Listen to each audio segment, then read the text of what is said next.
For nearly 2,000 years, billions of people have believed in one story, the story of God, creation, sin, and salvation. But what if there's another version? One hidden behind sacred texts, kept alive through secret societies and forbidden manuscripts banned by the Church.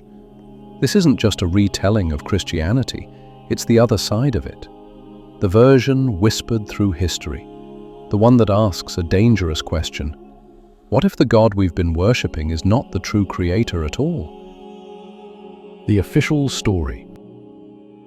Christianity, as most people know it, is built on a series of divine contracts, known as covenants, moments where God and humanity make sacred promises to each other. The first covenant begins in the Garden of Eden. God gives Adam and Eve paradise. No hunger, no pain, no death.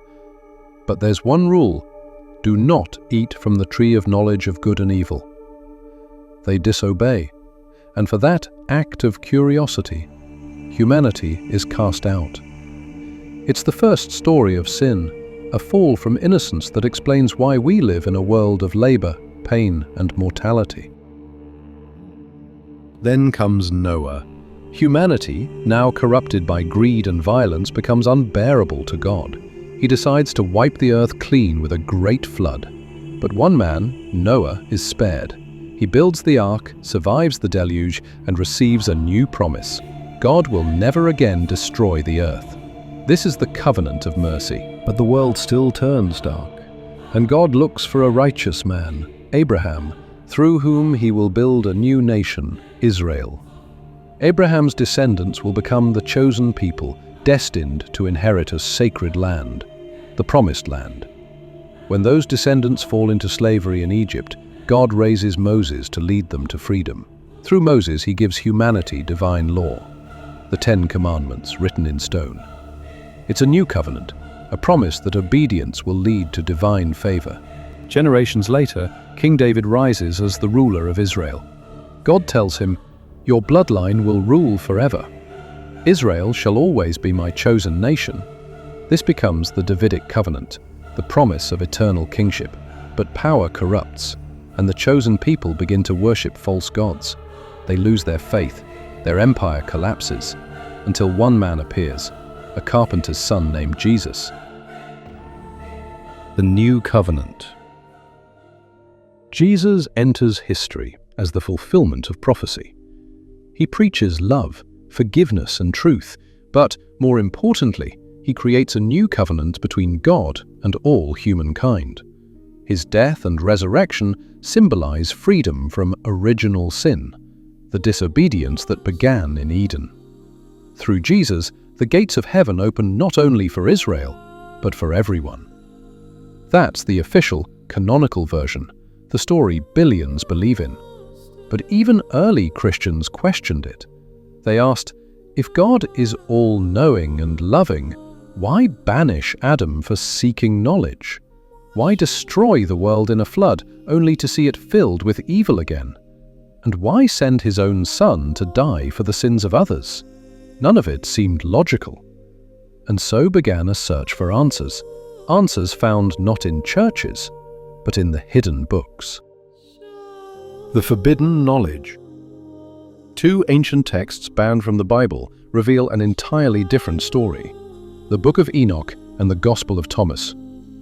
These writings, preserved by mystics and secret societies, speak of powerful beings known as the Watchers, angels sent to observe humanity. But these angels grew envious. They fell in love with human women, and from their union came hybrid beings, the Nephilim. They were giants, warriors, kings, beings of immense knowledge and strength, but they were also cruel.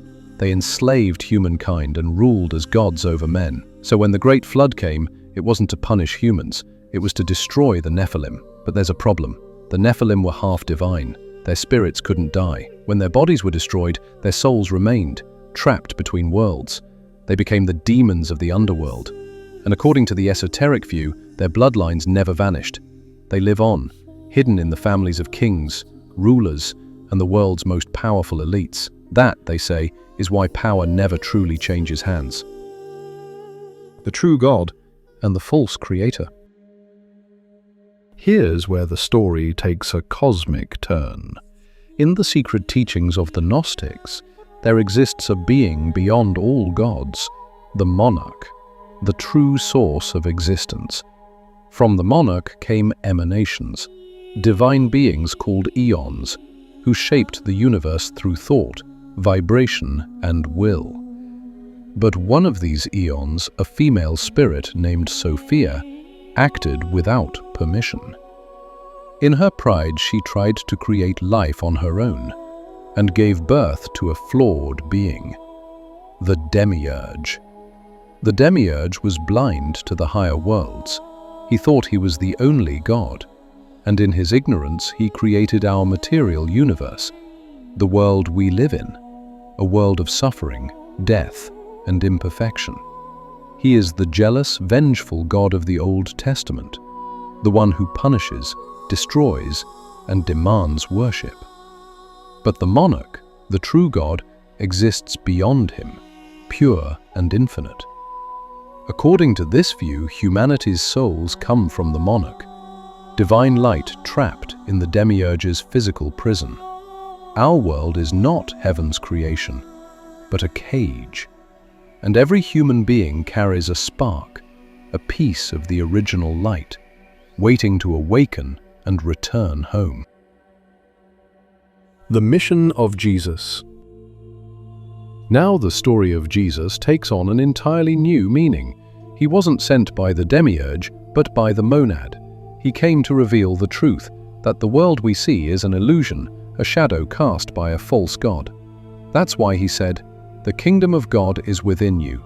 He was teaching that divinity isn't in the heavens, it's inside every soul. We are fragments of the divine, trapped in matter. His death wasn't a sacrifice demanded by God. It was an act of rebellion, a way to break the prison from within. By transcending death, he showed humanity that the spirit can overcome the material world. The hidden war. But such knowledge is dangerous. If humanity learned that the true divine spark lies within, the structures of power, both earthly and spiritual, would collapse. That's why, according to secret societies, Jesus was silenced. That's why the ancient Gnostics were hunted and destroyed by empires and churches alike. Because awakening the divine spark means rejecting control, rejecting money, ego, and fear. It means remembering who we are and who rules this illusion. They say the Nephilim, those same half-divine rulers, still control the world today, feeding off ignorance, keeping humanity blind. The choice. And so the story ends where it began, with a choice. You can believe the official version, the one carved in stone and taught in every church, or you can look deeper, past the fear, and remember what the ancient mystics tried to tell us, that within every human soul burns a spark of the monad, a piece of the eternal light waiting to awaken, whether you call it God, truth, or consciousness. The message remains the same. The kingdom of heaven is not above us, it's within.